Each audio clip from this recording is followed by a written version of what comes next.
السلام علیکم. تاسو ګورئ د پی ټی وی پښتو خبرونه او زه یم الیاس کاکړ. د کورنۍ چارو وفاقي وزیر محسن نقوي او د بلوچستان وزیر اعلی میر سرفراز بګټي د فرنټیر کور بلوچستان نارت هیډ کوارټر دوره وکړه. د کورنۍ چارو وفاقي وزیر محسن نقوي او وزیر اعلی بلوچستان میر سرفراز بګټي ته د اف سی بلوچستان نارت فرنټیر کور بلوچستان نارت آی جی میجر جنرال محمد عاطف مجتبی د کورنیو چارو وفاقي وزیر محسن نقوي او د بلوچستان وزیر اعلی میر سرفراز بګټي ته د افسرانو سره پیژندګلوي وکړل شوه. محسن نقوي او وزیر اعلی بلوچستان و یادګار شهیدات ته ورغلل. د شهیدانو پر قبرونو باندې د ګلانو ګېډۍ کښېښولې او فاتحه یې وکړه. محسن نقوي او وزیر اعلی میر سرفراز بګټي اف سی بلوچستان نارت د شهیدانو په حق کې د لوړې درجو او لوړ مقام په حق له دعا وکړه.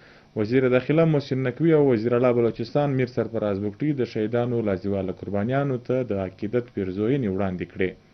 آی جی اف سی بلوچستان نارت او د چارواکو روزنه، اپریشنل تیاریانو او پیښورانه صلاحیتونو په اړه معلومات ورکړل. وزیر داخله محسن نقوي او د بلوچستان وزیر اعلی میر سرفراز بګټي د امن و امان لپاره د فرنټیر کور نارت ګران کردار ډیر وستایه. د کورنۍ چارو وفاقي وزیر محسن نقوي د ترهګرۍ په ضد جنګ کې و اف سی بلوچستان نارت ته د عقیدت پیرزوینې وړاندې کړې. محسن نقوي وویل چې د اف سی بلوچستان نارت د امنیت لپاره قربانیانې نه هېرېدونکې دي. فتنه هندوستان ناوړه ارادې ناکامه کېدو د پیاوړي چارواکو میړانې زموږ تاریخي ځلانده کړی دی.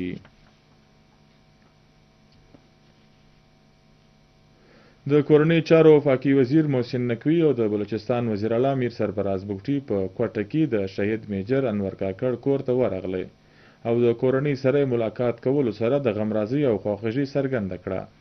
دواړو مشرانو بھارتي سپانسر ترهګرۍ په بزلانه برید کې د شهادت و رتبې ته رسېدونکي د میجر انور کاکړ و سترې قربانۍ ته پیرزوینې وړاندې کړه او د فاتحې دعا یې وکړه. د کورنۍ چارو وفاقي وزیر د شهید د معصومه زامنو سره د مینې څرګندونه کولو سره د دویم زوی په ایچیسن کالج کې د داخلي اعلان وکړي. بلې خواته وزیر اعلی د شهید ورور ته د سرکاري ملازمت ورکولو اعلان وکړي او یو سکول د شهید میجر انور کاکړ په نامه کولو اعلان هم وکړي.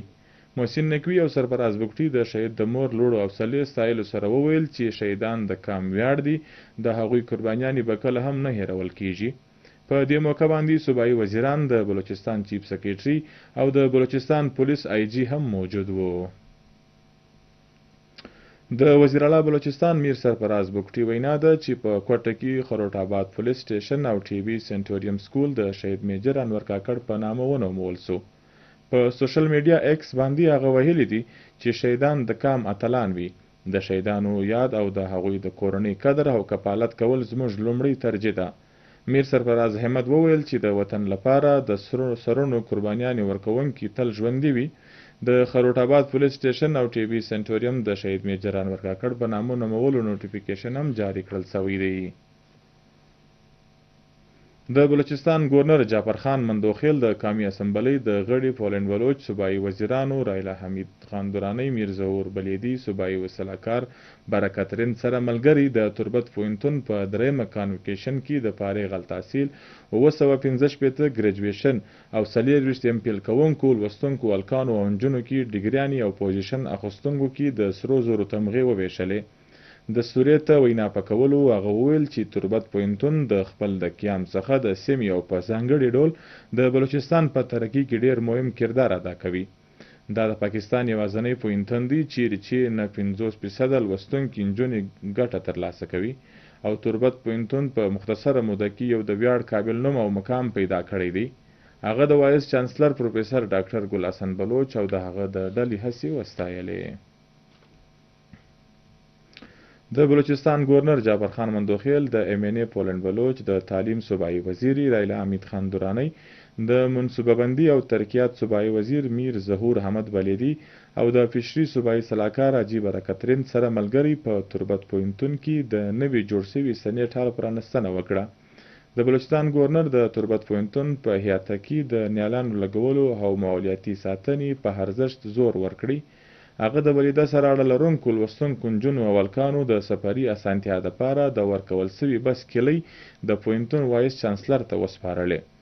جعفر مندوخیل په دا مهال وویل چې تعلیم د ځوانانو د روښانه سباوون ضمانت دی او صوبایي حکومت د اعلی تعلیمي ادارو ترقي د جدي د اسانتیاو ورکول او لوستونکو د مشکلات د هواري دپاره په زړه پورې ګامونه اخلي. ریکورډینګ مایننګ کمپنۍ د کمیونټي ډیولپمنټ کمپنیو پر ګډون په نوکنډۍ کې په تعلیمي میدان کې څرګند د کارکردګي ښکاره کوونکو لوستونکو حوصله زیاتولو دپاره دستوره وکړه. کوم کې چې د ضلع چاغي 53 با استعداده لوستونکو کوم کې چې 19 لوستونکو نجونو او هلکانو ته په مکمل ډول په مالی مرسته اړه لرونکو سکالرشپس ورکول سو چې دوی په انسټیټیوټ اف بزنس اینډ ایډمنسټریشن سکر کې د 6 میاشتو د فاونډیشن کورس وروسته د ټول پاکستان په بیلابیلو پوهنتونونو کې داخله اخیستلی سي. په دا مهال د RDMC ایډ اف سسټینیبلټي شلیف رئیس د خلکو خیرښېګړې د ترقي محور جوړولو په اړه د کمپنۍ او د سیریسیز د ارادو غبرګون وکړي. او اوس د دې سره سم د پښتو خبرونه او پای ته ورسېدل او موږ ته راکړي اجازت د لوی الله په امان.